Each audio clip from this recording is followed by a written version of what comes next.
कहानी का शीर्षक है जंगल का राजा आखिर कौन होगा। एक समय की बात है। एक जंगल में कई तरह के जानवर रहते थे। शेर, बाघ, भालू, हाथी, बंदर सभी एक साथ मिलजुल कर रहते थे और एक दूसरे से बहुत ही प्रेम करते थे। एक दिन जंगल के राजा शेर की अचानक से मृत्यु हो गई। जंगल के सभी जानवर उदास हो गए थे। उन्हें नहीं पता था कि उनका राजा कौन होगा और कौन उनकी रक्षा करेगा।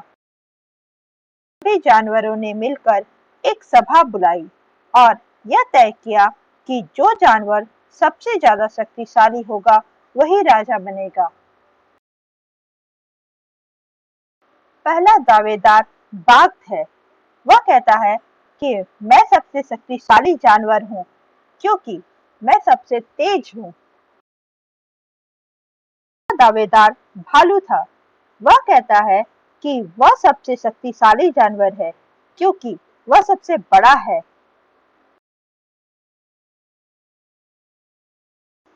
तीसरा दावेदार हाथी है। वह कहता है कि मैं सबसे शक्तिशाली जानवर हूँ क्योंकि मैं सबसे बड़ा और सबसे मजबूत हूँ। चौथा दावेदार बंदर था।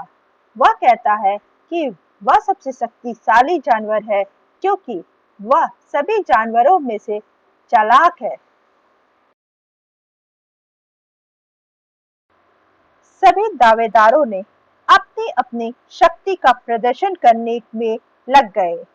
बाघ एक पेड़ को तोड़ दिया, भालू ने एक पत्थर को तोड़ दिया, हाथी ने एक पेड़ को उखाड़ फेंका और बंदर ने एक पेड़ से चढ़कर नदी पार कर सभी जानवरों को प्रभावित कर लिया था। उन्हें नहीं पता था कि कौन दावेदार सबसे शक्तिशाली है। अचानक एक बुद्धिमान आवेल आगे आया। उसने कहा, मुझे पता है कि कौन सा दावेदार सबसे शक्तिशाली है। सभी जानवर आवेल के पास गए। उन्होंने उससे पूछा, कौन सा दावेदार सबसे शक्तिशाली है और वह कौन दावेदार है जो इस जंगल के राजा बनने के लिए लायक।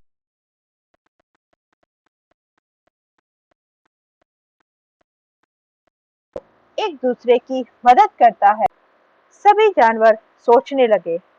उन्हें एहसास हुआ कि आवेल सही कह रहा है।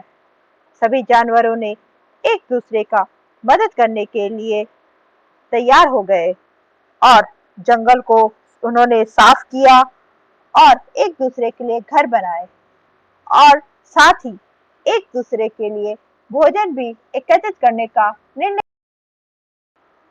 अब जंगल के सभी जानवर खुश थे। उन्हें पता था कि वे सभी शक्तिशाली हैं क्योंकि वे एक दूसरे की मदद करते हैं। सभी जानवरों ने एक साथ रहने का निर्णय लिया। उन्होंने दूसरा कोई नया राजा नहीं चुना।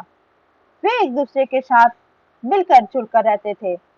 उन्हें पता था कि वे सभी जंगल के राजा हैं।